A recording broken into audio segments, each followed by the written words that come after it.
All right, the email is from a junior Bert Show listener. She's got a really overprotective dad, and she's hoping you guys can help out. 1-855-BERT Show on how to, get him to get off of her back just a little bit. You can always hit us up at thebertshow.com. Cass has got the email. I need your help, Bert Show.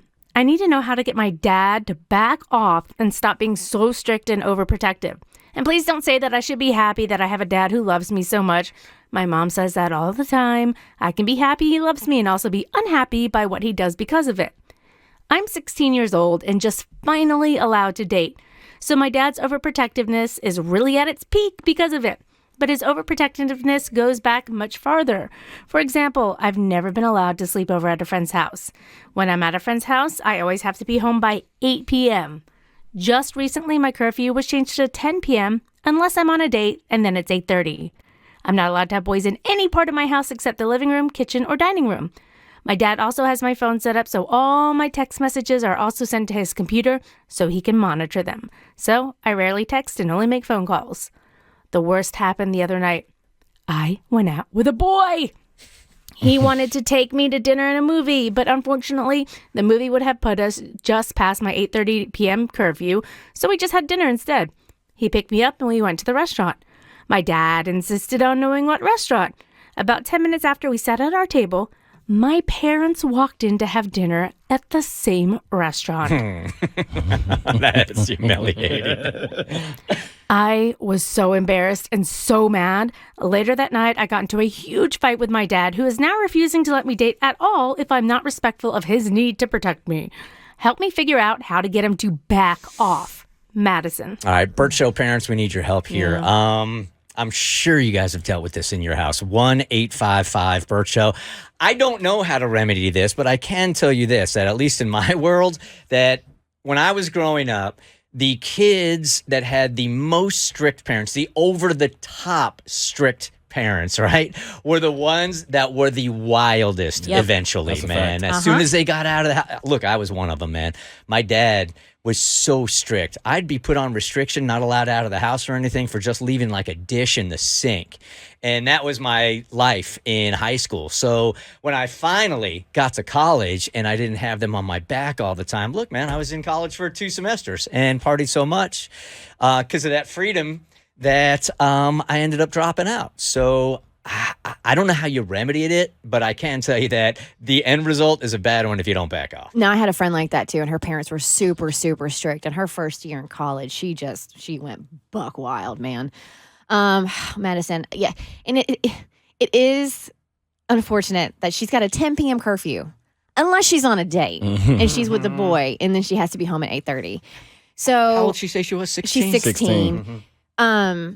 I think there's so many things here. You got to pick and choose your battle here, right? So you got to pick which one that you want the most, and then you sit down with your dad and your mom, and you are honest with him that be like, you're pushing me away, and you raised me to be a responsible person, and I need you not only to believe in me, but also to believe in your parenting, that you did a good job.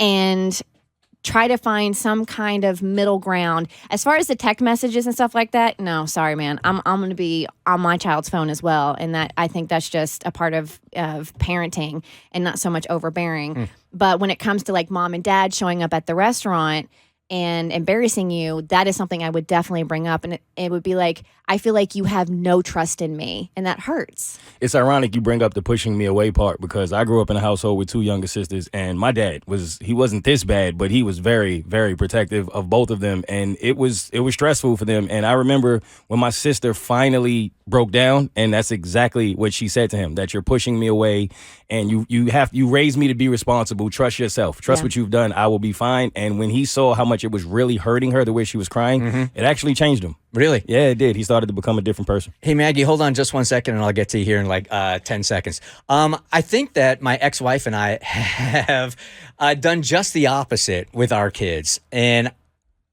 I think we have enough confidence, or had enough confidence in the way that we were parenting and the way we were communicating with our kids, that we kind of did things in reverse and do things in reverse. We're pretty easy parents, man. And our theory has been like, you got freedom. You got freedom. Don't F it up.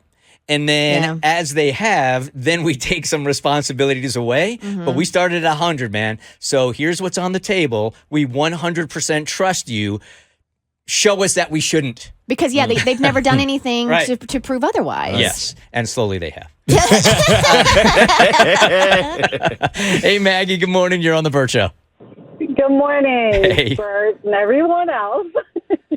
I just want to say that it's very normal in other countries for this to happen. It's not like it's an abnormal thing. The only part about going to the restaurant, that's a bit much. So what she really should do is sit her mom and dad down and have a heart-to-heart with them, because I mean, you can't help being a parent. You're overprotective, overbearing. You just can't help it.